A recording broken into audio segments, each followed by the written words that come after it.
Cool. So I think's got it worked out there. Oh yeah, Omand, GM. We can get started with the news in just a second. Let me know. You got it? Let's see.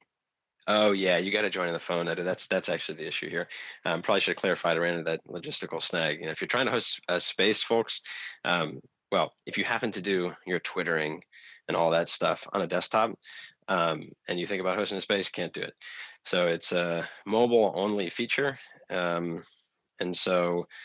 If you're wondering how we're doing it right now logistically, and I'm on my phone, Ed is going to join in just a second. We're taking the audio from the Twitter space, and we're piping it through OBS, adding some nice visual overlays and some, just general shots of the stuff we're talking about, the news, forums, topics, on 1HTV YouTube channel as well. So head on over there, subscribe if you haven't done so already. I think Edu is logging off and coming back. We're going to get into the news here for the week. And, what we like to do is start with the Missouri governor. So I'm going to shill this for a second, and I'm not paid to shill it, maybe one day. But ultimately, if you're interested in DAO governance stuff, Missouri.io is a great site to visit. I think they started with some more classic, data and analytics for investors and traders, but they've rolled out a very complex feature that involves the aggregation of activity on DAO forums and snapshots across the industry. And so we often use this as sort of a source of truth to figure out what we're going to cover each week and continue with the stories that we've been talking about recently. So I encourage everybody to go to Missouri.io. We'll be showing the UI on YouTube, and as we walk through the different stories, you'll be able to follow along there as well. But Edo, I can hear you, man. How are you doing? How was your weekend? Good morning. Can you hear me well? I can hear you loud and clear, man. Nice. So this is a first test. For some reason, I thought I could join from the desktop, but clearly I can only listen from the desktop. No worries, man. I know it's kind of tricky here with the spaces. The first time we were thinking about doing it, I was excited. I was like, oh man, I can do all this all through desktop, and no. Yep. And so I'm in the process, of course, of like updating the way that I'm like integrating my microphone, like the actual nice microphone with an interface through my mobile, which is an interesting challenge. But I know that with some ingenuity and Billy's advice, many things are possible. So we'll figure this out. Anyways, let's get into the news, man. You wanna kick things off here with Ape Coin this week, yeah? Sure.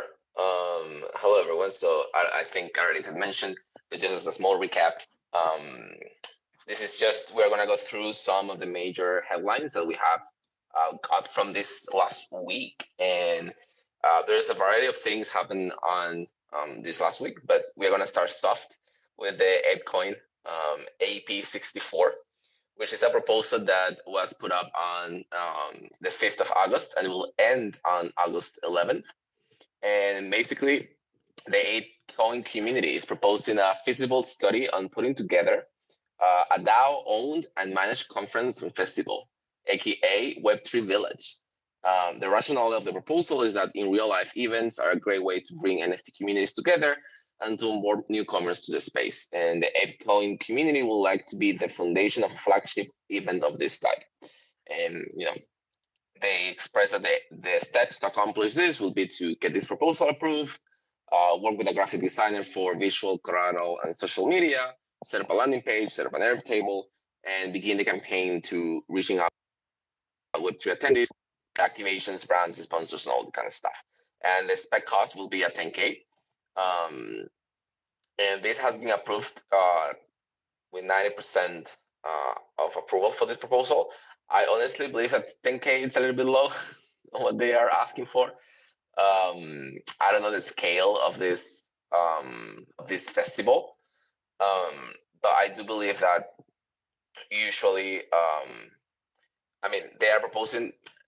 Sorry, let me take that back. The 10K is for a feasible study, not for the actual event. 10K, so it's a fair amount. But what do you think about having this kind of very focused I think I haven't heard yet about an NFT community that launched their own fest. It's a more of a general community perspective. Have you heard about this, like a focused NFT festival on a project, on a very specific project? I haven't. And this is an in-person? This will be an in-person event. Yep, it Yeah. seems like. Well, so I guess I haven't. Like, yes and no, right? I feel like the bigger picture related here is that in-person crypto events, specifically NFT related, seem to be picking up steam, and actually getting funding from different projects. Because, yeah, so I think this is definitely a part of a trend that I'm excited about. I mean, we have buddies that are on the road right now playing a crypto rock tour as well. Right? So Right. bullish on like live stuff related to Web3, like beyond just the Yeah, ETH events, which are great unto themselves, right? yeah, and I think that after COVID and all the things that shut down, people are looking forward for these kind of things. And the NFT community, usually it's a very strong, well and driven community. So, but most of the NFT projects were built when a lot of us were in confinement. So that create, I guess, this sense of belonging, and also create this sense of, hey, I want to know you in real life. Um, so we'll see. I think I always have seen sometimes events from a mixed perspective, because it's still focused on a community, or on a project, or an aspect of the Web3 space that I feel sometimes it's a bubble that doesn't have perspective about all the stuff going. So I'm looking forward to see what they build. I think every community have this chance to sort of build something that it's innovative and not so bubble kind of focused. I don't know if that made any sense. No, totally, man. We started to follow a little bit more on the Ape Coin side of things here. I saw on a related note that there was, I think the founders of Bored Apes Yacht Club sort of came out from behind the curtain, or their pseudo Anon curtain recently. So yeah, it'll be interesting to see, like, to follow this community in general, because obviously they're sort of at the forefront, or it's like a major breakthrough project of the bull cycle. Yeah, yeah, you're right. So yeah, that's on that end of the fast. Do you have any incoming fast or festival or conference regarding this kind of Web3, sorry, fast? Are you expecting to go this year? Yeah, I mean, I'm hoping to. As you know, I was hoping to get over to Europe, and it didn't happen this year. So I'm planning to go out to Denver for MCon. This is MetaCon. I was fortunate enough to go last year, so be out there again. It's in September, and let's see here. I don't think Billy was there. I'm not sure. Looking at the folks in the call, I'm not sure if anybody else was there last fall, early in the last summer, but I definitely recommend it. It's a really it's a sort of a modest size event, but there's a lot of people there that are building. Yeah, that'll be in September. I'm going to sort of link together. I'm dropping a few links as comments to this space on Twitter, so including the one we just covered for Ape Coin. If anybody has any questions, comments, or other links they'd like to share related to what we're chatting about, feel free to drop it in the comments on the tweet.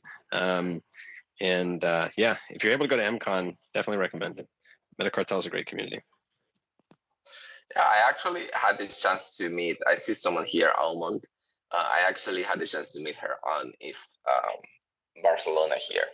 So I don't know. I think this kind of spaces, even they have great human value, regardless of what is the content. So I think that's really important for a lot of folks who spend most of the times behind a computer working. So I don't know. I think it could be good.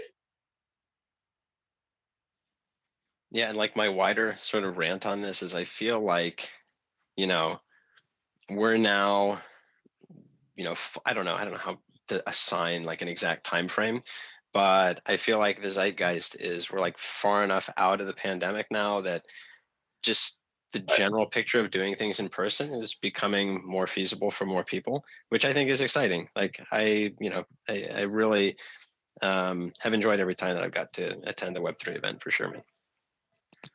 Nice. All right. And I just was looking through the snapshot, and before we can jump to Uniswap actually, to simply check that it's called to create the Uniswap Foundation.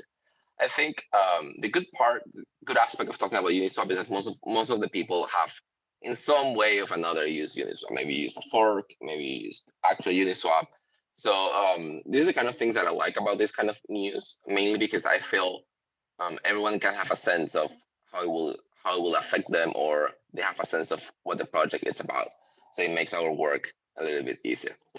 So I found this really good TLDR about the Uniswap Foundation, and they basically explain that it's a new entity fully independent from labs that will help grow the protocol and facilitate community contributions and governance led by outstanding community members.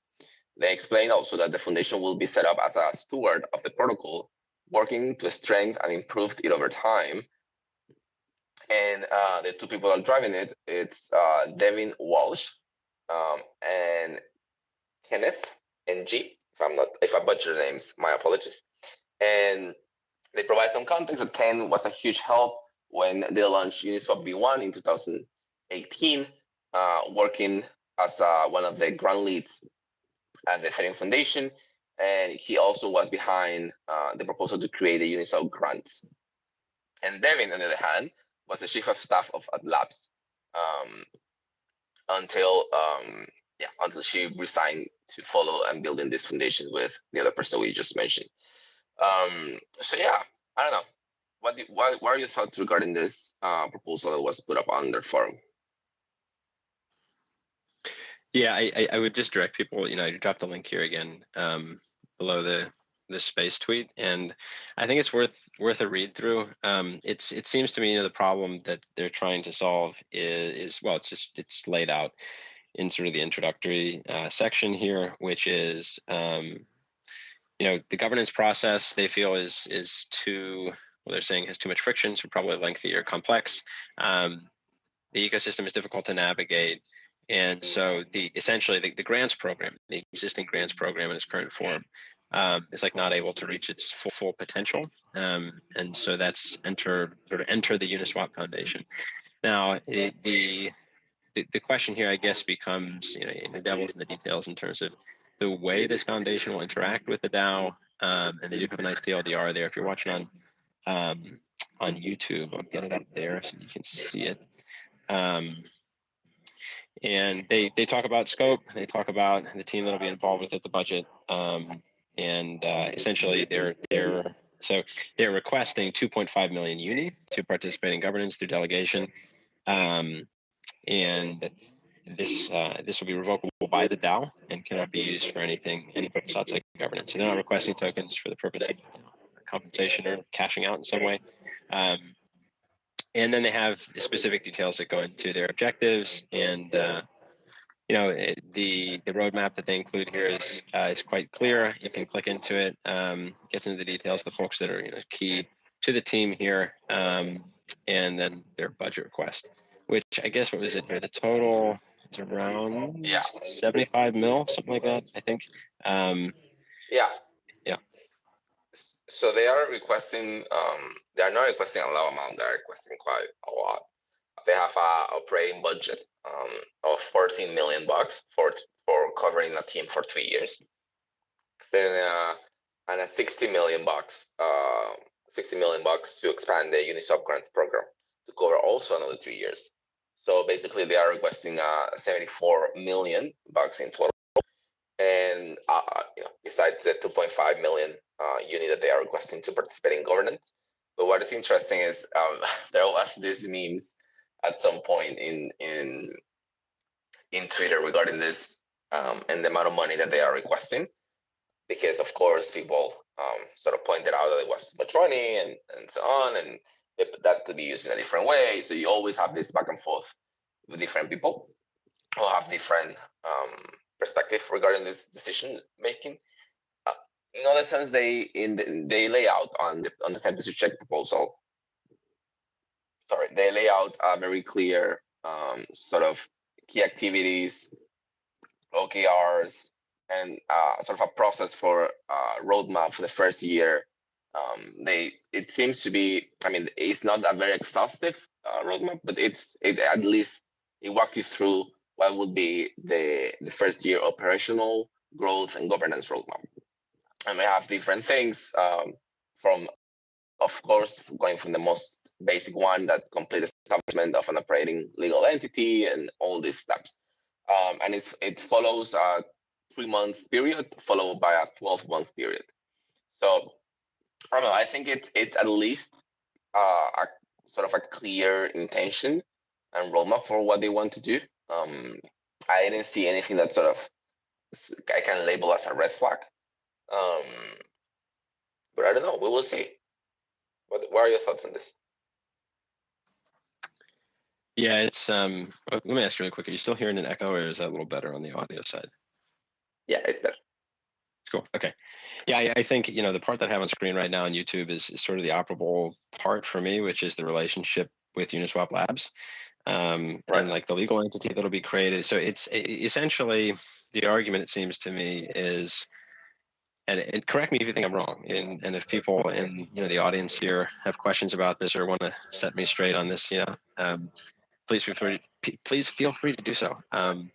But like, it seems as though the contention is the grants program as it exists, beholden to tokenized governance, is not efficient enough. And so they're going to create a centralized entity a centralized legal entity that will have, an official relationship to Uniswap Labs, that will possess governance rights within the DAO itself, but will receive these different allocations of funding for its own operations, and then to execute on the grants program without having to answer directly, probably for the vast majority of their decisions, to token holders. Would you say that's a fair assessment? Yeah, I agree. I mean, at the end, they also have, for example, the operation budget layout and how much they're going to spend on legal insurance, salaries, legal budget, marketing events, all of these kind of things. And I don't know. I like to see that it at least has a midterm vision and a goal, which I think a lot of these big requests of funds sometimes lack. They just have this, very extensive text explanation, but very little data to support this. I would have loved a more in-depth justification data on that sense, like, hey, why what was not working clearly, what are the metrics on what was not working, and that will provide me a little more of context. Probably, maybe it is, but I haven't seen it. But I read through the proposal, I didn't find it. But that's something I think will have helped also to provide clarity on the rationale of having this foundation going forward. Yeah, it's interesting here. We'll definitely keep track of this. This is a temperature check right now, so obviously it's just getting started here. But as you noted, it has the endorsement of Hayden. So obviously this is going to be going forward, and so we'll keep track of this, not only in terms of the governance process for this proposal, but obviously the grants program itself will be highly interesting to keep track of. Yep. So we have the budget request for Gitcoin season 15. Are you excited about season 15? Yeah, man. I mean, I'm excited about all things Gitcoin are doing. So this is cool. I just, yeah, and every DAO is different. It's interesting. They really sort of, whereas some DAOs we see, I think we're looking at Index Co-op, last week, where all the different work streams have their funding request bundled into a single proposal that happens at a regular cadence. Gitcoin is a little bit different in that each work stream or each segment of the DAO makes their funding requests on the same cadence, but they're not wrapped into the same proposal. So I know this is super nerdy, idiosyncratic differences, but I like observing these things, and this is now obviously the time where these different groups are requesting funding for the next season of Gitcoin. Yeah, and if you, for example, go to the FDD budget request, the fraud detections and defense work stream, it's a very extensive, yeah, very interesting milestone report, and it's really nice because I felt I did a report from a budget from the TC, the same process of sort of before requesting new funds, making sure that you provide a state of what was accomplished, what is in progress, and what's going on with the things. And it's really nice that they, I will probably copy this format from their forum, this layout of how they accomplished and what was the value delivered and what was the initiative. And it's really nice to see like most of the things are in green. They put in black labeled the things that were canceled and out of the workstream control, and very few, most of the things are in green. So it seems like they sort of accomplished most of the things that they were trying to accomplish with the past budget. And also, I don't. Do you recall what was the last time budget that they request? Like how much it was? Because I'm gonna take a quick look into looking into that because I wanna sort of understand how much was the change in between one system. Because I think um, when they requested last time, you know, the beer market was starting to hit and people were like being really cautious about it. Here it is. Oh, it's very similar amount that they're requesting now. Last time they requested 3,090. No, 3,030. Sorry. That was what was approved, and now they are requesting 300. Yeah, another $300,000. Anyways, what are your thoughts on this? Yeah, no, well, first I'd just echo your initial sort of observation and intention to replicate the template. It's very well done. I mean, I'm of the mind you can never underestimate like properly color-coded shit. It's powerful. You'd be surprised how much that communicates effectively. So yeah, I really dig it. And folks, we would just, if you're either part of the Gitcoin community or you're thinking about it or you've just never heard of Gitcoin before, check out their forum. It is the subdomain is not forum.gitcoin. It is gov.gitcoin.co. And of course, we're showing up here on the YouTube channel right now. But you can see they have we go to forums and snapshots on a weekly basis, and so we get a really good overview of lots of things, including down to the details of like formatting of how information is presented. And I would agree, this is consistent. Particularly like Gitcoin and Bankless, they do a fantastic job of just overall communications, in my opinion. This is the FTD is this super critical work stream within the Gitcoin ecosystem. If you're not familiar with it, right? Fraud detection and defense. Most specifically, they have dealt with this issue of Sybil attacks against the QF mechanism that they use for their Gitcoin funding rounds. So yeah, I mean, I don't think there's any reason that this won't continue to go forward. And yeah, I'm bullish on pretty much all things Gitcoin. This last week, just as a side note, Billy, he introduced me to, I'd seen it, but I hadn't explored this Gitcoin Passport. If you haven't heard of it before, you should Google it. Gitcoin Passport, check it out. It's a new product that Gitcoin open source public good that Gitcoin has released. And it's like the Sybil resistance of Sybil resistance sort of, it's the next next generation, I think, of Sybil resistance tools, and you can integrate it right away. So yeah. Cool, I'm really surprised you didn't stumble upon the passport before. What kind of public good guy are you? I knew it existed, but I was not. I wasn't at the point where I was looking to build it and adapt, right? And so that is, if you're looking for that tool, that's really how I ended up doubling back to it. Because of course, Bright ID and all, I'm familiar with those, used them. But yeah, it's really cool. Are you signed up for Passport then? I assume, Edu, and you used it before. Yeah, it's really, yeah. Of course, it's quite nice. From the past funding round. The thing is, and I will give you that, which is that the passport sort of access was really like sort of almost hidden and hard to find. and it was quite tricky to find. So when I it took me a while, because when you go to when you went to donate to Gitcoin, they will show you that you needed to that there was a very small menu that says like, hey, you can also do the passport thing.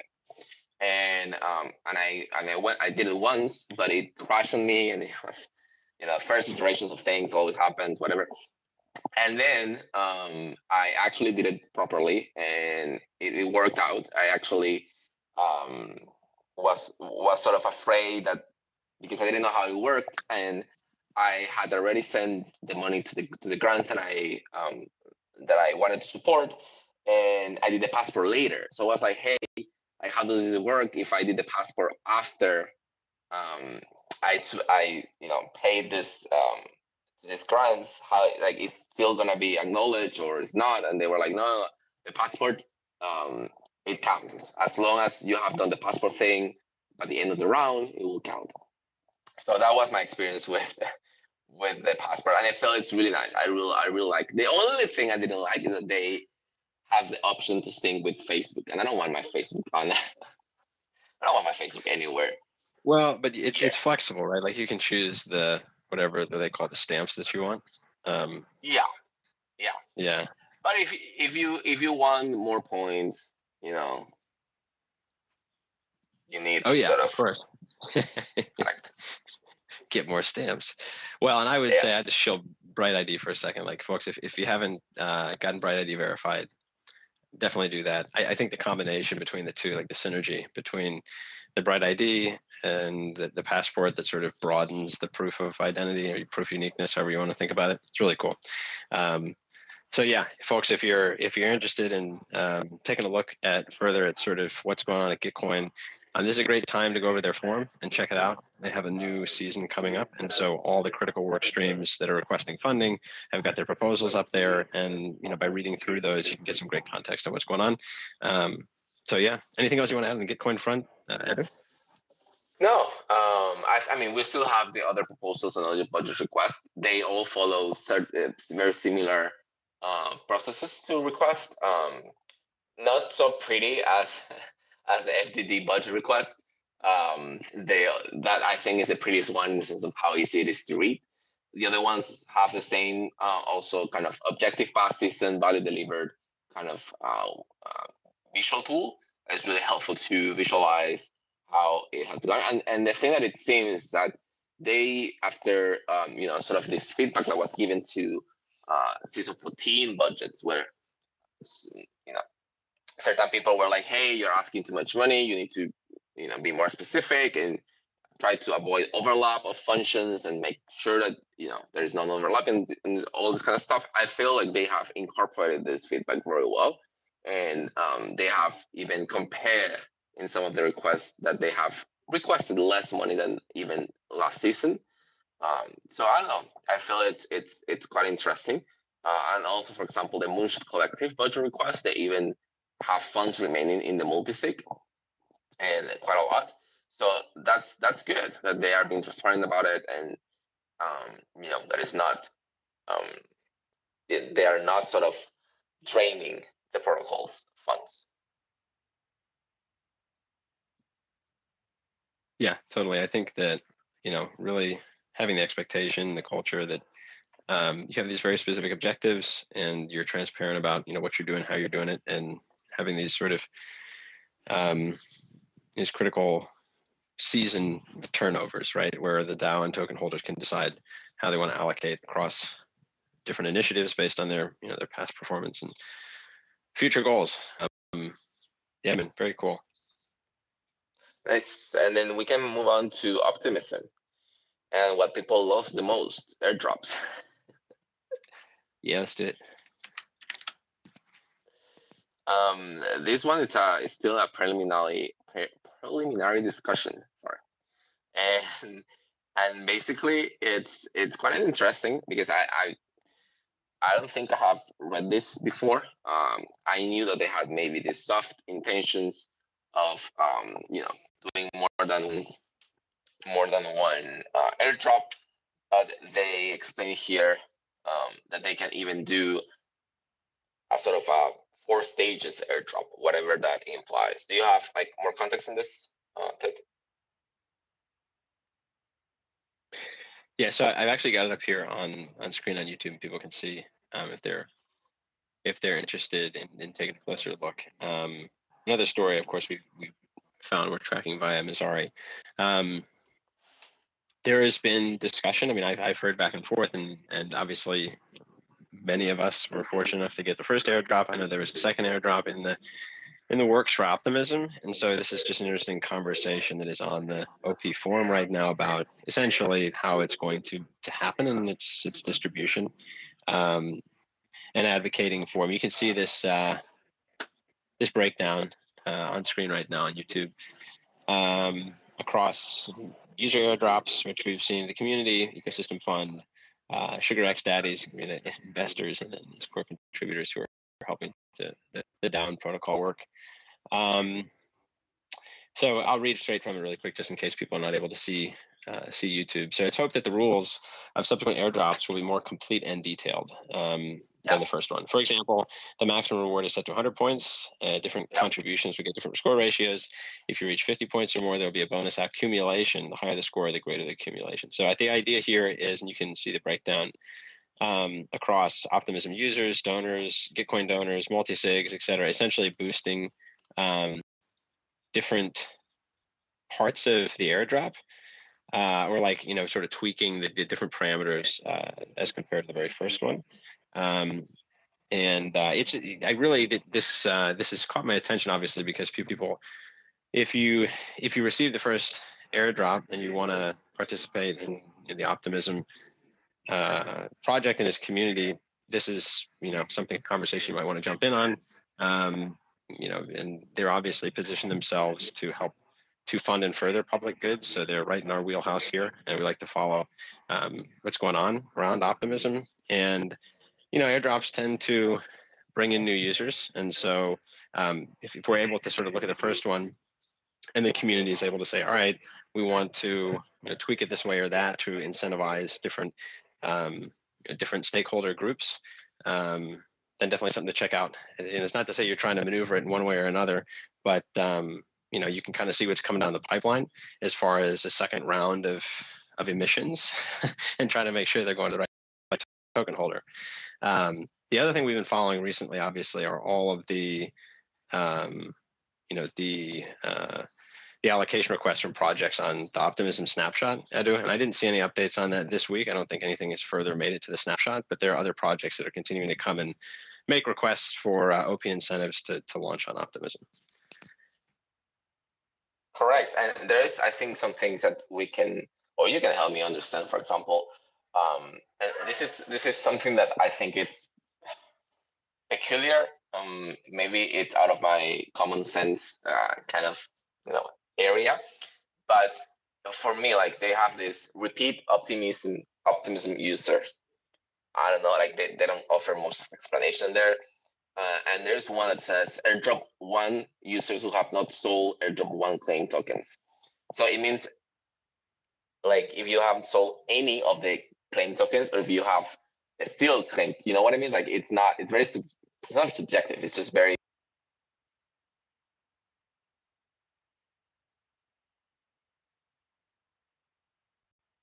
non-descriptive and something. And then number 7,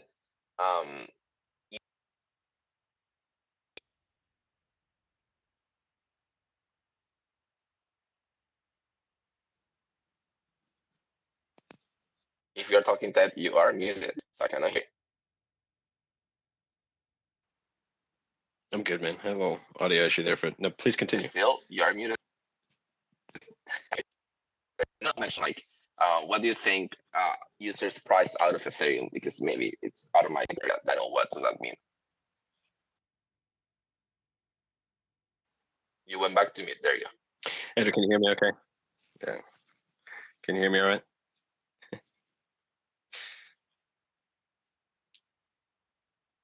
Edu, can you hear me?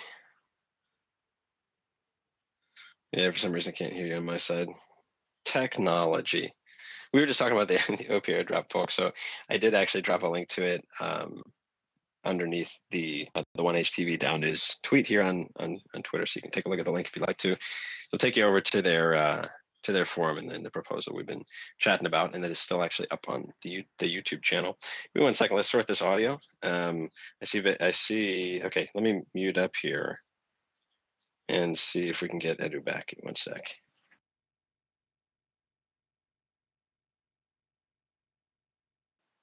Okay, so Ed, are you able to speak, my man? You can hear me. I think you're muted at the moment. Okay, maybe he's going to relog there. So yeah, Optimism, folks. I'm still holding on to that airdrop. We'll see. I think that between Arbitrum and Optimism, they both, I mean, to me, it's been a great smooth user experience. But it's clear that Optimism has a little bit of they have an edge right now, obviously, by virtue of having their token live and a lot of interest around their governance side of things. And we also heard from Billy last Tuesday that Velodrome and some other projects that are building sort of unique, more novel things on their platform. So definitely, if you haven't checked out Optimism, definitely do so. Get that RPC set up and go and check out their ecosystem there. Let's see, Edu, did that work? I'm going to try. I think I confirmed it, my man.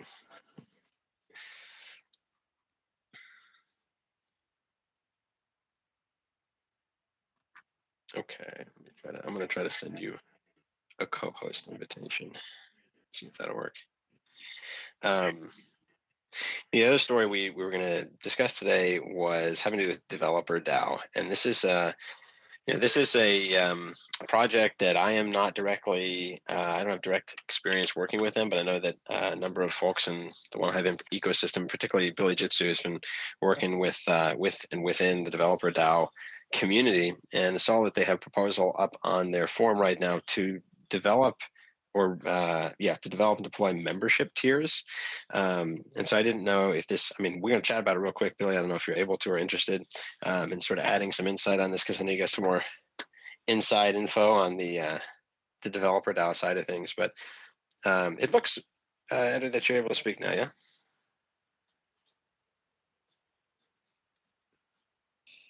Can you hear me now? I can, yes, sir. Good to have you back. Thank you. For some reason, this is not working properly for me.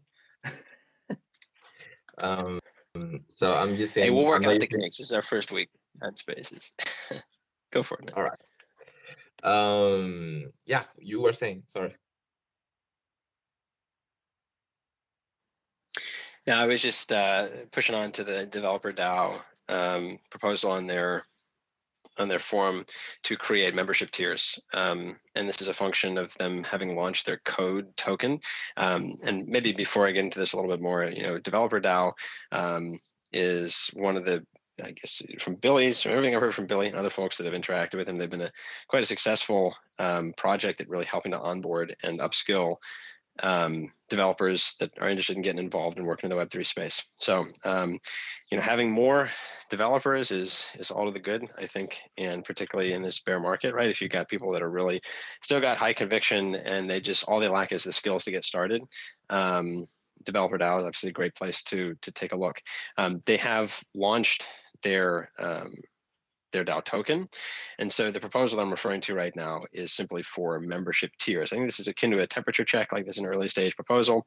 But the idea is there would be several tiers that would be created. So junior tier, or junior members, senior members, and then core members. And you can see here on the Messari front end here. So for example, the junior member would need to own 1 to 399 codes. You need to hold some tokens, and then you get access to voting proposals on Snapshot and participate in off-chain voting. So essentially, it's gating governance participation.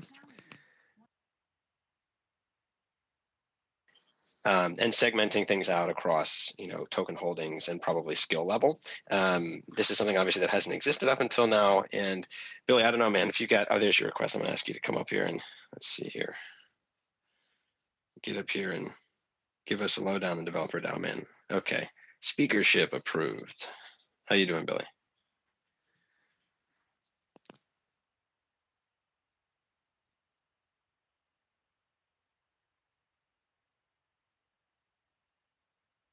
Willie, you are muted. Oh, Hey, man. when you become a speaker, there's like a 30-second mute space. I couldn't hear what you guys said.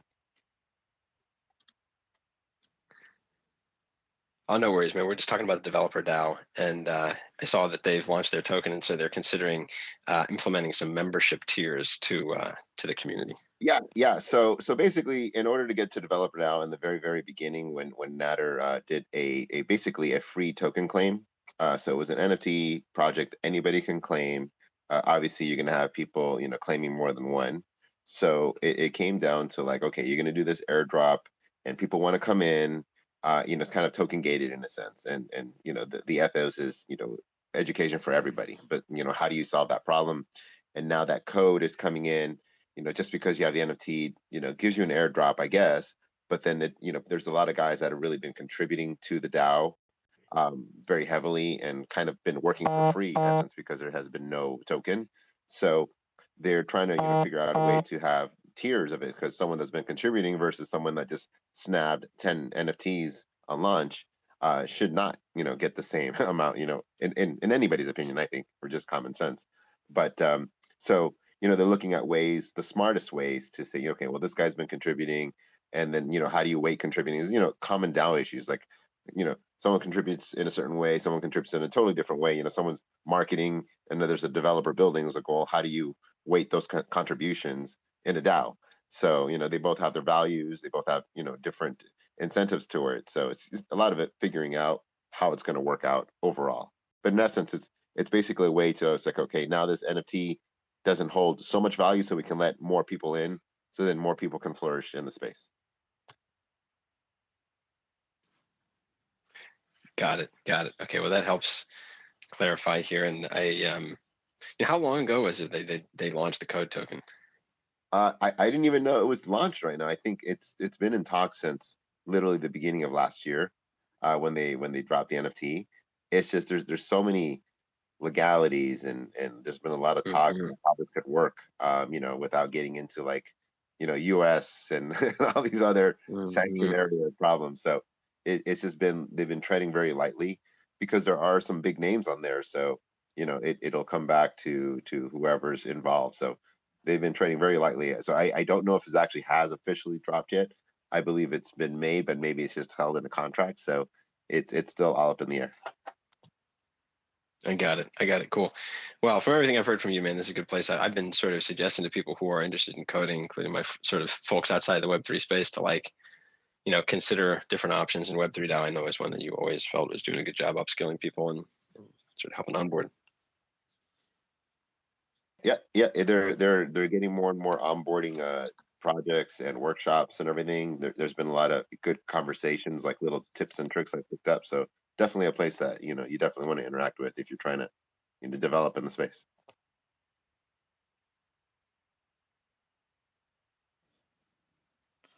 All right. Awesome. Are you there? I am. You want to add anything else, Edu? You want to hit some of these news stories? What would you like to sort of wrap up the hour with? I would like just to finish with the last one, which is for me quite funny. Not funny, but it's like, what would you do if you had 25 trillion of these altcoins? Like, like what would you do with so much of that? And I think, I mean, the news comes from Ethereum today, and it's basically a walkthrough what Vitalik did with the Shiba Inu tokens and other altcoins, and how he burned 90% of them that was worth at that time around 6 billion. I think he donated some to some COVID India relief funds and so on, which was a lot, I remember, that he donated to. And then he sort of sold the rest and got 33K out of that. Can you imagine selling 25 trillion tokens? How can you input that information into anywhere? Like how many zeros have 25 million? It's crazy the amount of amounts that it has. And I don't know, 33K, it pays a nice holidays. What do you think? It is interesting, man. I don't know. Vitalik, it was. I think I shared this it's like last week, Vitalik was on an interview and sort of, talking about how he and the Ethereum Foundation sold at the top last year. Look, I mean, yeah, I don't know. It's I'm not who are we to judge what Vitalik wants to do with the coins that are his, but yeah, I think I don't even know what the liquidity for Shiba Inu is like. Shiba Inu is the token that this is referring to, right? That they decided to sell. I think so. And yeah, I mean, they mentioned that the reason why I mentioned this up is 25 trillion shit. It's not Shiba, it's shit. There you go. I'm sorry. The shit coin. All right, word. Continue. What it's funny is that he used Uniswap to solve this. That's why it's a full circle last news of today. You're right, man. I don't know what you anticipate people will do if you airdrop them shit. I think they might dump it, right? And Uniswap is likely to be where the liquidity is. So yeah, interesting, man. We got a lot of funny and good stories. I think we'll be covering again as well next week, and of course Billy's going to be coming on next Tuesday as well. For those of you who don't know, we do this Dao News show weekly. We cover a snapshot and forum decisions of various crypto communities as we've done today, and then bi-weekly on Tuesdays, Billy's up here. Actually, he's going to be doing it from his own space, and he breaks down a lot of news, whether it's hacks, liquidity events, new projects that are launching. He's got a lot of insight on the developer side of things. Talk about NFTs. So next Tuesday is another one to mark your calendar for to join and enjoy and engage with us if you'd like.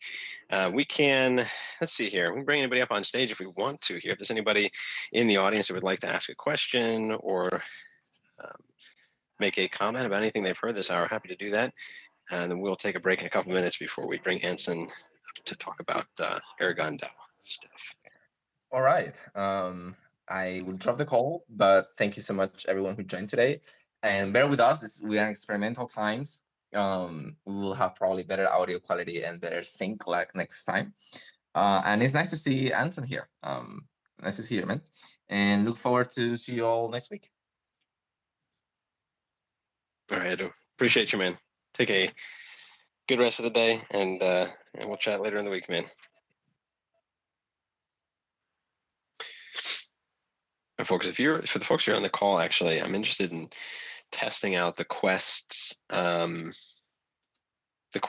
So, like, if you haven't seen the app before, let's experiment a little bit with it today. We tried this last week. I think Anson actually might have been the fellow who submitted the first claim, but we're going to find out in a second. If you go to quests.onehive.org, you'll see, I have it up on YouTube right now, you'll see that there is a live engagement quest right now for 1HTV we set up last week with Ghostman. And the idea is if you leave a comment or some engagement in our OneHive TV chat channel and Discord, then we would reward that with a little bit of honey. It's just an experiment to see really just how the app works, the Quest app, and to see if we can dog food this thing within our own community here. So there's plenty of budget left here. If Billy, Rohak, Miguel, Anson, if you guys want to give this a test, it'd be cool. I just want to get proof of concept and make sure that it actually works. And then we'll try to promote it a little more widely. But Anson, let me know if you can unmute and. Yeah, it looks like that. How you doing, man? I hear you. Yeah, no, I mean, Twitter Spaces. Leave it to Twitter to come up with like a second product that you kind of go, fuck. Yeah, right. And like knock Clubhouse out in one stroke. It's like good luck. Right. No, how are you doing today? I can't complain, man. Start of the week here. I'm happy to be up here on Spaces. This is my first time doing it on Spaces, so glad to be giving it a shot at least. Absolutely. No, thank you so much. I really appreciate being able to get on here. We're doing a bunch of fun projects, and so I'm glad to be able to discuss them and get some feedback. starting to go pretty well. I learned some stuff in the earlier part of the segment that was pretty cool. That Gitcoin SPT project sounds really good. Are you? Yeah, man. I think we try to follow certain stories consistently and just touch on, sort of big picture stuff during that first hour each week. But I know you. So are you? For a little bit of context for folks here, and I like just starting with hearing a little bit about people's background and how they got into the Web3 space. So I know just a little bit about you, man. I know you work at UVA, or That's right. I work at the University of Virginia. I'm a data science librarian. Been doing open source development for about 25 years, and got into the Web3 space working on a credit scoring project for low-income community members in Charlottesville, Virginia. That was about a year and a half ago, 2 years ago almost. We got some grant funding from the Center for Civic Innovation here in Charlottesville. And we started looking, the thing that got me into the space more than anything was Bright ID. There again. Yeah, no, we were running into issues with people not having identification. And so we started looking at synonymous products. And, I really thought Bright ID, big fan of Bright ID. You can't get hacked if you're not collecting, you can't get your data hacked if you don't collect the data. It's just a great process. And just so much, right, and just so much smarter than having like a social security number that can get hacked and then never replaced. Right now, you've got a real product that you can that's really scalable in a lot of thoughtful ways. So looking at Bright ID, met Adam Stollard, who's just a tremendously thoughtful dude, and that's how I got introduced to Aragon and OneHive, probably about a year ago. And you get into that space and realize that there's just a shit ton of other problems, right?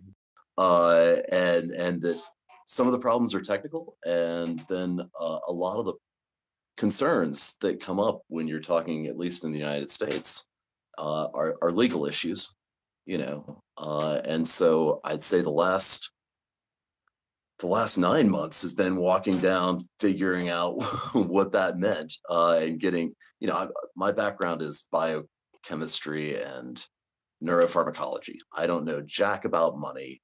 International law is certainly not my specialty.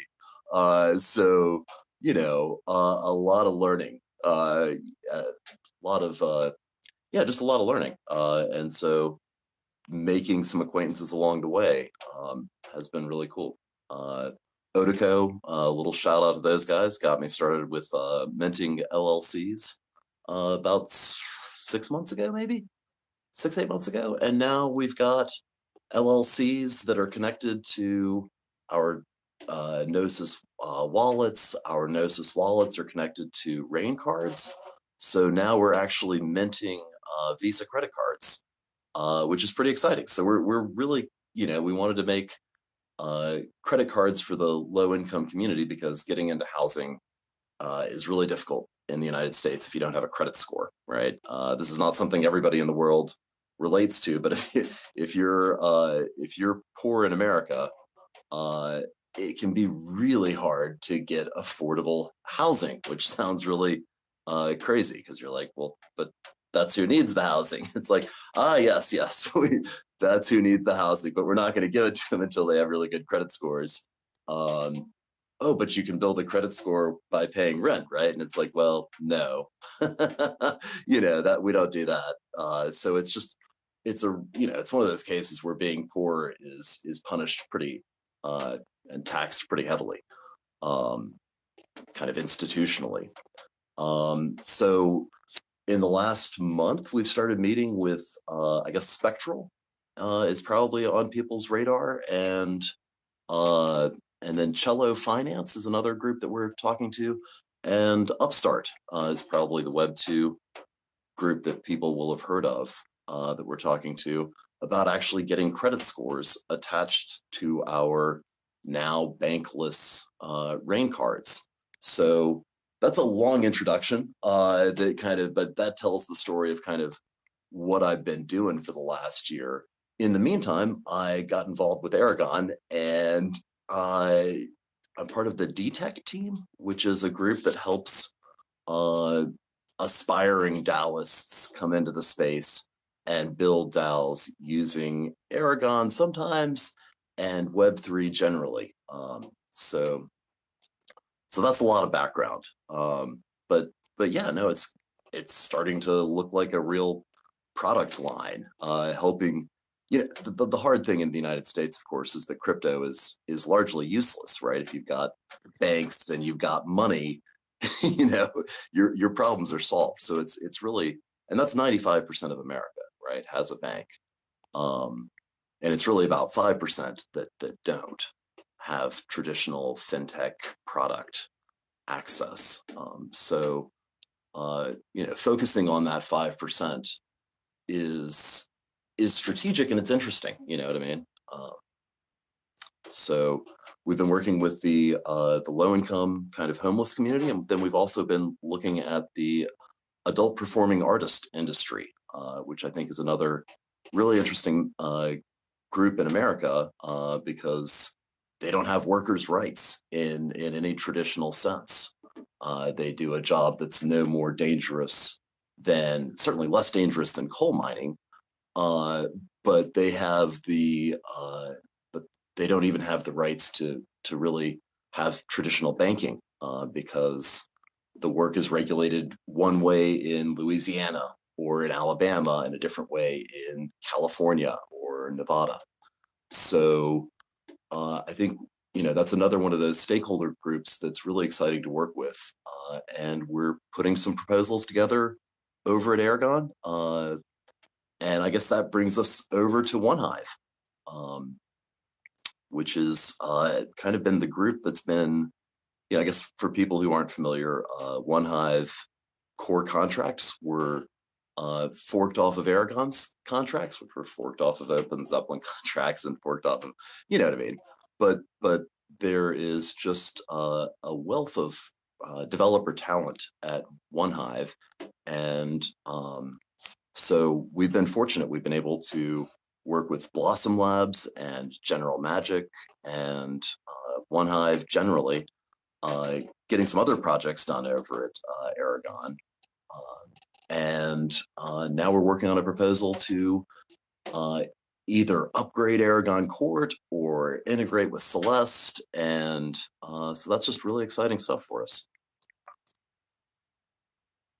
Yeah, man, you got a lot going on there. That's exciting. A lot of cool shit. Like, I'd like to just sort of draw you out on one thing at a time here, maybe learn a little bit more. Is that cool? Sure, of course. Yes, I know you shared a little bit about this with me before, and I have it up on screen right now on YouTube, folks. If you go to raincards.xyz, I'm curious to hear more. It's sort of like, I guess, the genesis of rain cards, and then specifically what the goal is here. There's, we had folks from Bankless Card on before. It seems like the coming of, the intersection between DAOs and, debit cards or certain types of digital payment systems that you can put in an actual cash register is not too far away. Oh, it's very real. It's awesome. Rain cards, I can't shill hard enough. They are super fun to shill. They, and I think it really showcases the value of having a legal entity, that going in and getting an LLC. We went with the Delaware wrapper. And with Otico, we went with a Series Delaware LLC.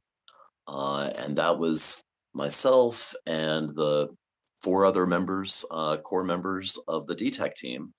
And we've now issued credit cards. We got an EIN, so there's tax accountability there. I'm the only one that's going to probably get stuck with taxes, but that's on me. But the rest of the income and outcome, we've tested in the UK, we've tested in Kenya, we've tested in New Zealand. It's just a really neat product. It's just a Visa, and we're using Gnosis on the back end and MetaMask on the back end to pipe USDC in. So we we collateralize with USDC, which is, pretty standard. And for those who don't know, I guess USDC, right, and Visa have an API level agreement. So it's again, you can look at a lot of these products and be like, well, yeah, no kidding, obviously. I think what the smart folks like Raincard have done is handle a lot of liability and a lot of issues like that. Does that, does that answer your question? Or, I mean, like, what else would you like to hear about Yeah. Raincard? It's pretty straightforward. They've got you can mint physical and digital cards. And and I've got to tell this story because it's just funny as hell. We minted, I work in a sub DAO, and to begin the collateralization, I threw some money into rain cards. And then to make it interesting, I handed a couple cards over to some colleagues in Kenya, who are really smart folks, good developers and smart, and they tried. I was impressed with Visa. They blocked every attempt to turn the credit card directly into fiat cash. There are about 20 different approaches that were tested there. And the fact that they all got shut down was kind of impressive, and I got this really thoughtful email from the Raincard folks. Great. Got this really thoughtful email from the Raincard team. And they're like, yeah, by the way, we've noticed a lot of objections over here on your credit thing. Like, is there anything, going on? And I was like, what do I know? And it was no harm, no foul, you know what I mean? But it was pretty fucking funny. And I think it speaks to really just how good a system the whole thing is. Visa is evil empire, but it's our evil empire, so like, I don't know, man. Like, it's easier than dollars, it's better than that. And USDC is relatively frictionless, so it's a pretty cool ecosystem, honestly, and it gets things done. So with that part of the puzzle kind of worked out, our next big lift is getting the credit scores in there. And I think when you start talking about credit scores, right, you're talking about decentralized identification, really, in a lot of ways. I mean, there are other ways to think about it, but that's certainly one way to think about it. And I think that's that's the question that's on a lot of people's minds these days. Is which W3C compliant decentralized identification product you want to dig into, and there's some other people in here. Billy, I see you know more than I do about this. And maybe that would be the right thing to do, is like grab somebody else and be like, my perception is that Ceramic is a pretty good protocol, that it's thought out really well from a metadata and dynamic schema perspective. I see other people just running product off the graph. I don't know enough about how privacy would be managed there to be smart about it. But I'd love to hear somebody else's perspective on that. And then, but we're looking at Spectral, we're looking at Cello for developing credit scores. And I think, Cello specifically is looking at how to deliver a FICO type product, something that in the United States could be delivered to Experian or TransUnion or Equifax, and be a useful product there. So pretty exciting. I think we're really, with the DID component and the credit scoring component, we're well on our way to having kind of checked a useful box for low income immigrant population and other people who kind of need those types of traditional financial assets in the United States. So that's what's going on there. Yeah, I mean, I think I'm looking at the Cello page. Actually, I have it up on YouTube right now, and of course, this will be, we'll push this out, and maybe we could pull out some highlights here if we want to. But from the show, just to share around more broadly in the Discord, etc. I feel like cracking the nut on under collateralized loans, like that's a big deal. That's one of those sort of level up moments, I feel like, for the crypto space in general. And I that, hope of course, so. relies on these sorts of new ways of, I don't want to say reinventing, traditional credit scores, but at least moving towards a way where you can generate these trusted relationships where people can seek out loans that are and in creating that system. How do you avoid, right, the inequity of the status quo, right? And this is one of the great concerns about recreating finance on chain, right? Right. No. I mean, there are all sorts of problems. I mean, I think what we can do is a bad job more auditably. I think that's what we can do. That's a great insight, like that. I mean, I think anybody who brings a lot of optimism to the table, I'd like to be your dealer. I mean, that sounds great, but it's probably more realistic that I mean, the good news is we're competing with Experian, TransUnion, and Equifax, and they're horrible people. So we don't have to the bar has been set where we should be able to reach it. That's right. I mean, that's and I do think that for people who simply don't have access to the ecosystem at all, that may be better than zero. A lot of the people I talk to, we talk about assuming that this fails fairly expensively, what are we getting out of this opportunity, to work with low income people who, typically default on credit? Like, how are you incentivizing this experience?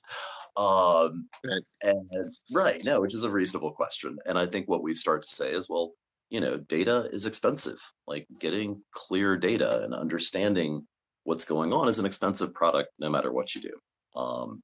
And you can fail by bailing out billionaires, or you can fail by helping, single parent households. It's really, in terms of getting more data, you may get better data out of, poor people, just in terms of understanding what failure looks like, if that's something that you need to understand. So, yeah, I mean, I'm hoping to put together some budgets that really, that we can start price tagging. Well, what does it mean to get data? And let's plan for that. Let's throw money at it. I don't actually think that the developer lift is going to be too serious. Everything I'm seeing is open source. It's putting pieces together, but it's not tremendously heavy lifting technically. So it's gonna, I think, fairly soon come into well, how much do you want to know about this space? Here are the mechanisms. Put the money in the money machine and let's turn it on. I think that's I think it's really cool that you have this, specific trajectory towards trying to leverage these technologies for underserved populations. I mean, in a sense, I was having this conversation with somebody the other day that, if you rewind several cycles, there was, a strong narrative within, say, starting the Bitcoin community, right? That this peer-to-peer digital cash and the origins of crypto, therefore, is going to be a borderless payment system. It's going to help, people who are not just in the United States, but worldwide, who are, have a hard time accessing, credit, capital, and investments. It's a internet native money, so it would help to address some of these inequities. But I feel like some of that has been, in some sense, lost in the narrative or the shuffle. And so, I think it's really cool that you're bringing new ways of going about this on the ground. Are you thinking about an actual a pilot starting this year, or working with populations still in Charlottesville? Yeah, I mean, what are you thinking is in the near term? Yeah. Yeah, I mean, we're looking pretty solid, man. I mean, we're I posted a link to that proposal that we've got for the Adult Performing Artists Guild, which I can get to in a second. But I also have a link to the DeFico project that I think I threw into your Discord lane. And really, I mean, we're couple of months, I don't know. I mean, again, the progress has been fairly steady. We went from having the legal wrappers to having the credit card products and scoring. Hurry up, parcel, hurry up, brain cards. Finish up this work so that we can get it done. There's that, and then I really do see the decentralized ID part being kind of an outstanding question that needs smarter people than me on it for certain. And so, working on a review there. And I guess the other thing that has started to bring in is working on a review for arbitration mechanisms, because I think, one of the shortcomings that you see with traditional credit and all that kind of crap is that, sorry, am I still there? Yeah, man, I can hear you. Sorry, I'm on a cheap ass phone, man, and it blinks around occasionally. We're discovering all of the kinks here for spaces, but yeah, don't go for it, man. No, as far as no, arbitration, yeah. Yeah, as far as arbitration, I mean, I think that's a pretty exciting space. And, Aragon Court, I think, had some early development there, but I don't think they got too far. And looking at Celeste now, they're making some real headway, I believe, starting to get some dashboards that people can look at. But, you don't want people to get locked into the same issues that they got locked into with credit scores, right? Where like there's a bad mark on your credit and there's no way to fix it. So I think that along with decentralized identification, general arbitration is starting to sound pretty sexy again. And I think kind of to your point, like, right, it was probably very in vogue 2 or 3 years ago, and then the issue I see is that like at least if you're low income, most Web3 tools suck pretty bad. And if you're high income, just because gas fees and like, oh, you need to click this button and do this thing to make these products work. And then if you're a high end client, there's just no legal security. So it's just, you don't get the type of steady investors, I think, that take these problems broadly and seriously. So I think we're coming around. I saw what Claros had done with having a case go into a Mexican court. For those who don't know, Claros was kind of another offshoot, I think, of Aragon Court. And they've got some history and reputation challenges, much like many Web3 groups. But they've handled about 1,200 cases, and that's a lot compared to everyone else. There's LexDAO Curia. We're looking at that, which looks a little bit more developer centric, but again, that's, I guess, another question that's open and kind of exciting.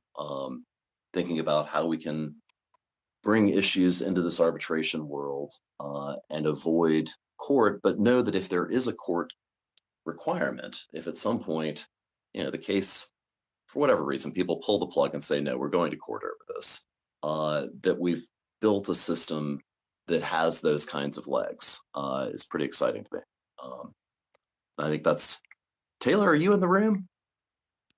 I'm hoping you are. Can we? I don't think he's here at the moment. We can bring him up here if you want him to hop on over. But and GM to everybody here. Seth, glad you had a chance to join us. We're in the second hour here chatting about Aragon and all things Anson's working on at the moment, including I guess was it. Man, you're gonna give me with this Rainbirds. No, it's not Rainbirds. Damn it! What is it? Rain cards. Rain cards. Rain cards. Very cool. Rain cards. Yeah. Rain.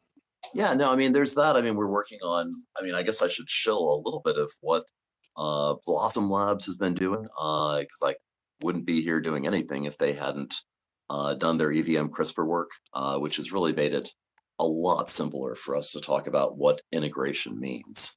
I assume most people in the room are familiar with Sem and Gabby and the team that's been doing Blossom Labs for the last, I guess, 8 or 9 months. Yeah. I would assume everybody here kind of knows their work, but for those who don't, the EVM CRISPR tool is something that I got to work with one of my team members at Aragon DTech, Brent. Brent Russell and I were able to work on getting EVM CRISPR funded and over at Aragon, and they have just been killing it. They've also been working on bringing OneHive's Tau voting over to Aragon, which is a big deal. Aragon recently had a big vote to move all of their vault from a weighted governance model over to a delegated weighted governance model, which just means that we can if you've got if I know that about public education, well then maybe if we have a vote about public education, I'll give you my tokens and you can vote on my behalf. Just to be clear on what that means for the audience. So currently we're in a weighted governance model, which says oh, okay, I've got 50 tokens, I've got 50 votes. And of course the issue there is that we've got, a bunch of whales that, nothing against the whales, frankly. I mean, it is what it is. But it doesn't, our engagement numbers suck. We're having a hard time getting things done, frankly. Getting quorum has been a real challenge. And that's something people don't really realize. It's just how, and I think I need to say it, I don't know that getting a delegated weighted democracy is going to fix any of that. I think it's going to bring us a different set of struggles.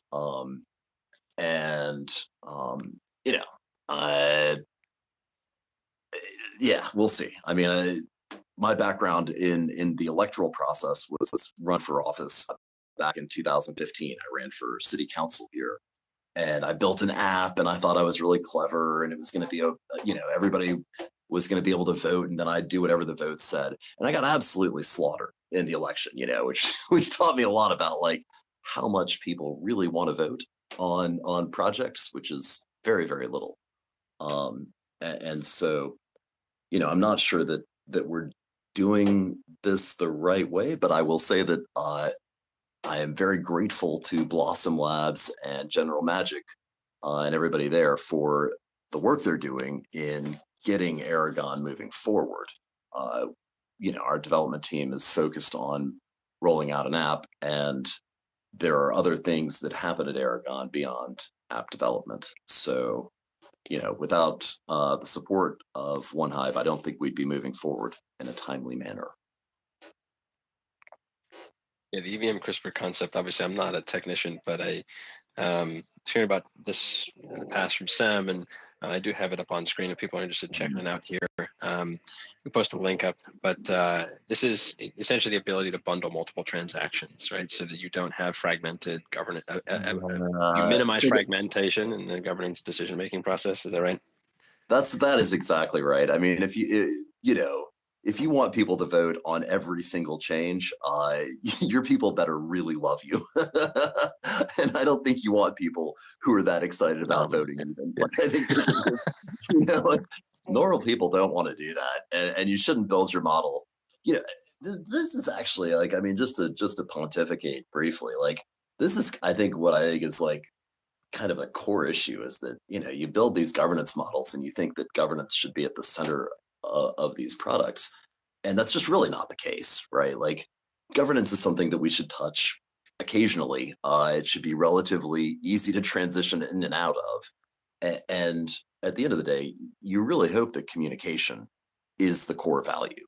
And I think we may we may need to really revisit all of these governance structures from that perspective and say, well, now wait a second, do we really want to have a delegated weighted vote on these decisions, or even a conviction voting, or even these really, because I think OneHive has done just brilliant work. The TE Commons team has done brilliant work on modernizing voting and modernizing engagement and really doing the best, and I think the best work that's been done in terms of liquid democracy, whatever you want to call it, really thoughtful voting process. Nobody's done a better job that I'm aware of.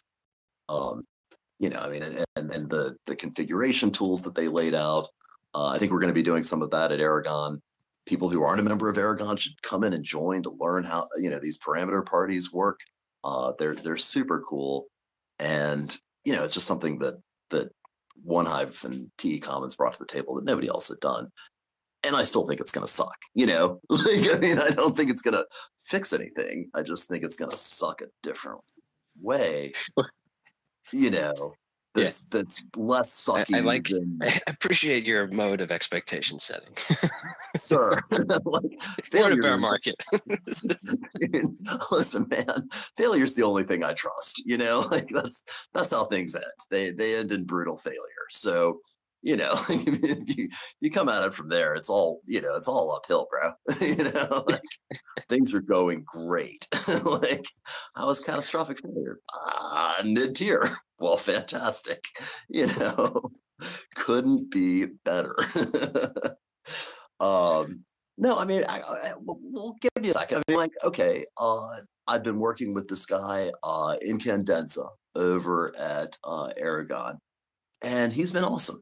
He's been hosting these deep democratic debates, and what they do there is, you guys, this all came out of you guys too. I think this is largely out of Graviton's training, but Incandenza really led his own path on this. But before we make decisions, we try to break them down into binary choices. Everybody has to say what they like about them. Everybody has to say what they don't like about them. Everybody. And then we try to find the overlap between the criticisms and the positive critiques. And it's really healthy. I think it's been a super thoughtful process. It's been able to distill pros and cons to make it consumable for third-party review in a way that's pretty cool. Because you know how it is, like so much goes on in Discord and then discourse and then all these different forums and then voting and all this crap. And it's really easy to get lost in where the value is, you know. And that's and I think coming up with good mechanisms for crowdsourced yay nay overview is a neat product that does a better job of focusing on the communication. So you know, that's something I'm pretty excited about. Yeah, no, I think there is some process being developed that is starting to show value. You know, we were having a hard time getting Spanish into our Discord. All right, we really couldn't do it. People were critical of that. They were like, "Well, why not Chinese?" And it's like, well, we don't have, you know. But and getting people to vote on like which language should we support, we didn't get enough engagement. You know, like you can't have a survey with 10, 20 people piping up and call it useful. You know what I mean? Like that's not rigorous. Right. And so, right. So, it just opened up further rounds of criticism, really.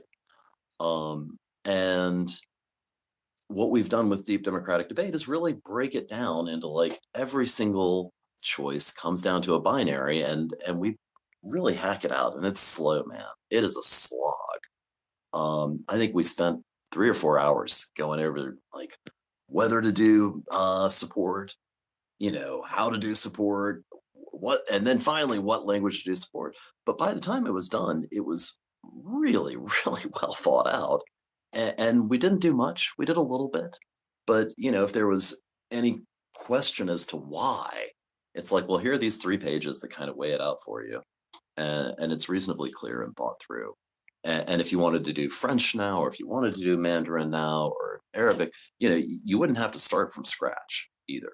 There are some starting points in that thoughtful workflow that I think are going to hold up pretty well to further scrutiny.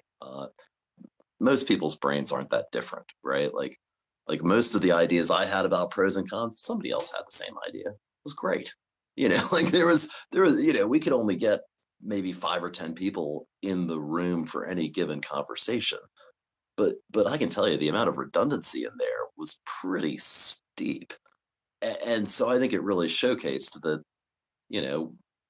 we're all similarly stupid or smart, depending on how you feel. Well, the thing about debate is it's like good debate, in my opinion, I coached policy debate for years. It's like you have to have people that are both intelligent and willing to like challenge other people's ideas. Right. Yeah. Because you could also have a bunch of people that are like, I'm participating, and they're just hand raisers. Right. So yeah. Oh man. We've just got hard, like some really complainy, whiny. I mean, I'm not trying to pick anybody out, but we had some really whiny mugs. You know what I mean? You're just like, and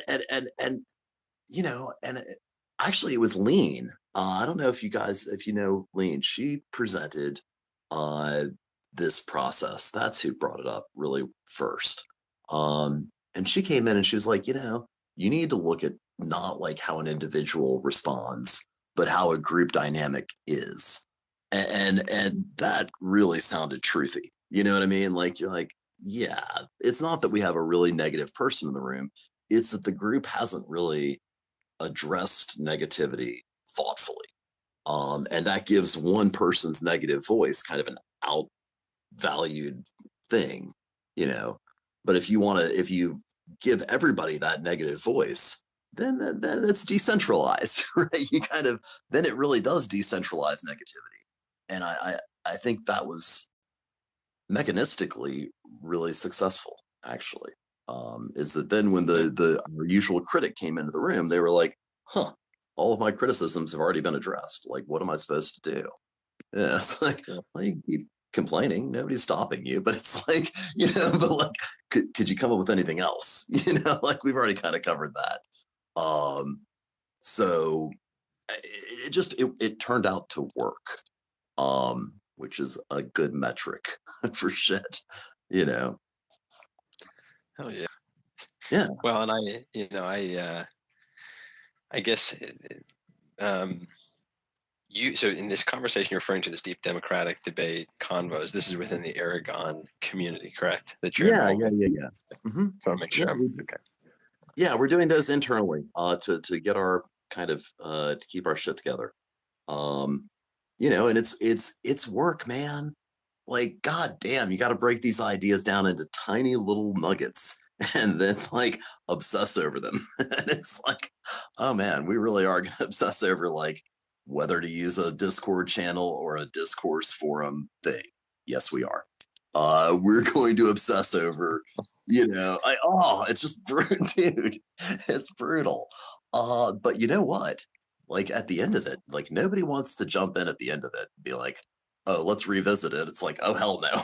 Like we're done there, And I think it was one of my favorites is Jordan Teague over at Cali Dao. Was like, look, if you're a new lawyer, your job is to spend hundreds of hours so that I can spend 15 seconds. I was like, oh God, that's like Job description. Right. Yeah. Like, yeah, I'd like you to go out, burn up a couple weeks. I'm gonna make a decision in under a minute. So like that you do your own value assertions there. That's what we're doing. And I respect that. And I think that's finding those tools that deliver on that are pretty exciting. And really when you think about it, voting just gives you that kind of end goal gratification, like, yay, I won, but it really doesn't do a great job of like communicating why, right? Like the narrative is lost formulaically, it's gone. And so yeah, just it's been I I guess it makes moderation mechanisms and arbitration mechanisms really, and how those are formalized, a lot more exciting than I thought they would be. And I'm pleasantly 2 or 3 years behind the better minds in the room here, but it's we're putting some neat pieces together, I think. Shout out to wallid.io. They are producing a composable NFT plugin for DocuSign. So for the lawyers in the room, that should be something that's fairly familiar. You should be able to imagine going into DocuSign, creating a legally binding PDF, and then on the outbound having a composable NFT that means we can actually take action on different scenarios. And I think that's a pretty exciting product. I also wanted to put that out there briefly in the shill fest. That is cool, man. I haven't heard of this project before. The ID thing, I think it's a major. Yeah, I think it's going to be a big deal for making sure we space. can keep our lawyers really stupid. I mean, like I mean, that's always how dumb can we all stay? I shouldn't single out anybody. None of us should get excited about any of this, right? It's all it's all horrible, right? I mean, like, we went from having horrible money to having horrible internet money. It's all, none of it's ideal. but yeah, but I think we're getting some clarity on where on how to proceed thoughtfully. Mm-hmm. Right, man. Well, I'll have to get you back on. Maybe we'll do a panel discussion on some of these aspects of DAO governance and Yeah, no, I think there's ICM automation. It'd be a lot of fun. Yeah, I mean, I think there's God, there's so many good teams. There really are. But I think OneHive is doing, and TE Commons has done probably the most clever that I've seen. And I love hearing Gitcoin getting repped there. That is just such a cool product. Yeah. No, thanks so much for having me on here. For people who are listening and interested in engaging in any of these proposals, the DeFiCo project I'll post in Twitter, and then it is worth mentioning the project that we're working on with the Adult Performing Artists Guild. That's a pretty exciting space, and looking at how reputation scores for directors can be measured. That's something I think is kind of a worker safety, worker rights issue that's pretty exciting. And those will be posted in the Twitter feed. And glad to get feedback on that. Glad to get criticism. Express your no voice. Anyhow, That's what it's all about, man. Well, and so if there are specific things you'd like people to do here, obviously you have proposals that are active on the forum, or no, we're not at the forum yet. We're going to get to those by Okay. the end of the month. And I've got to wrap last one while I'm live, man. Sure. I mean, come on, man. I got the mic. I'm not done yet. No, we really do need to do a Wu-Tang product for OneHive. Like, it's just so obvious. I'm down, brother. Come on, it's for the children, man. We have to have this. And I don't know exactly what it means. I don't know what a Wu-Tang DAO template looks like, but we should build the best template ever with the best graphics and have like really thoughtful legal orchestration in place, because they are, it's Wu-Tang. But if we did one project this year that was just meant to be a hell of a lot of fun, I think we should try to get RZA involved in OneHive. I just think it's an obvious network that we haven't tapped. And with that one, Billy, I know, man, but I want it. It's like really what I want. Like, that's something I want, is a DAO template that handles artistic integrity well and does something cool and generates some goodwill and has Wu-Tang. Yeah, and get some Wu-Tang adoption. Wu-Tang adoption. Everybody, I didn't realize how few people, I mean, I do start to feel old, but a lot of people don't know Wu-Tang. That's real. Yeah. Like, people don't know Wu-Tang. And I'm like, are you kidding? Like it's really hard for me. Like, I'm like, wait, Liquid Swords isn't on your daily playlist? Like, what do you listen to? Like, how does that go? So it's hard for me. You got to understand. I know I do feel disconnected in that regard. But we can work on that. These are good projects. So yeah, if anybody's interested in connecting on those, I'd love to hear from you.